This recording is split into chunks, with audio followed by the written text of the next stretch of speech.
Bonjour. Alors j'aimerais vous parler de la puissance de ses promesses. La puissance de la promesse que Dieu nous fait. Quand Dieu nous parle ou nous donne une promesse, je vous garantis que dans ce qu'il dit dans cette promesse, il y a de la puissance. Mais pas uniquement de la puissance pour que nous puissions recevoir quelque chose. De la puissance pour devenir celui qu'il veut que nous devenions. Dans 2 Pierre 1,4, il est écrit « Lesquels nous assurent de sa part les plus grandes et les plus précieuses promesses, afin que par elles, vous deveniez participants de la nature divine, en fuyant la corruption qui existe dans le monde par la convoitise. » Donc ici, il est écrit que par les précieuses promesses, par les plus grandes et les plus précieuses promesses, nous devenions participants de la nature divine. Il est important pour nous de comprendre que lorsque Dieu nous donne une promesse, en réalité, c'est pour que nous puissions aussi aller la chercher par la foi, pour qu'elle se réalise, et chemin faisant, sans peut-être nous en rendre compte, il nous transforme à son image afin que nous devenions participants de la nature divine. Par les promesses, Dieu veut donc faire en sorte que son ADN divin soit intégré à notre système. C'est le génie de Dieu. Je vais vous lire un passage traduit de la version Le Message dans Romains 9 qui parle de notre identité est révélée par la promesse que Dieu nous fait. Ta véritable identité en Christ, ma véritable identité en Christ, se cache et renfermée ou se trouve ou se révèle par les promesses que Dieu nous fait. Il est écrit, donc Romains 9, à partir du verset 6, version Le Message. « Ne supposez pas un seul instant que la parole de Dieu a mal fonctionné d'une façon ou d'une autre.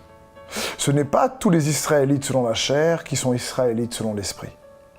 Ce n'est pas le sperme d'Abraham qui avait donné l'identité ici, mais la promesse de Dieu.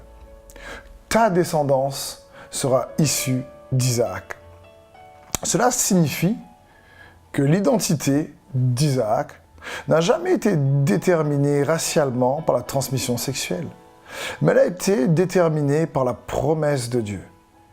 Il en est de même pour Rebecca.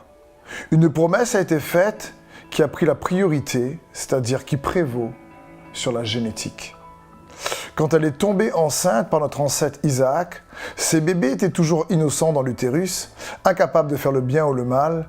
Elle a reçu une assurance spéciale de Dieu. C'est celui qui sortira le deuxième de ton sein qui prendra la première place. Ce que Dieu a fait dans ce cas a clairement montré que son but n'est pas une chose faite au petit bonheur la chance, dépendant de ce que nous faisons ou ne faisons pas, mais que son but est une chose sûre, déterminée par sa décision, en découlant fermement de son initiative. Et donc Dieu décide par ses promesses qu'il nous fait à vous et moi, et la Bible est remplie de promesses pour chacun d'entre nous, que nous puissions nous les accaparer, les prendre par la foi, afin de devenir. Parce qu'il explique ici que la promesse prévaut sur la génétique. C'est aussi pour ça, pour terminer, que Jésus dit dans Luc 8, 20, on lui dit « Ta mère et tes frères sont dehors, et ils désirent te voir. » Mais il répondit « Ma mère et mes frères sont ceux qui écoutent la parole de Dieu et qui la mettent en pratique. » Waouh! Ici, Jésus est en train de nous dire que la semence de la parole prévaut sur la semence naturelle.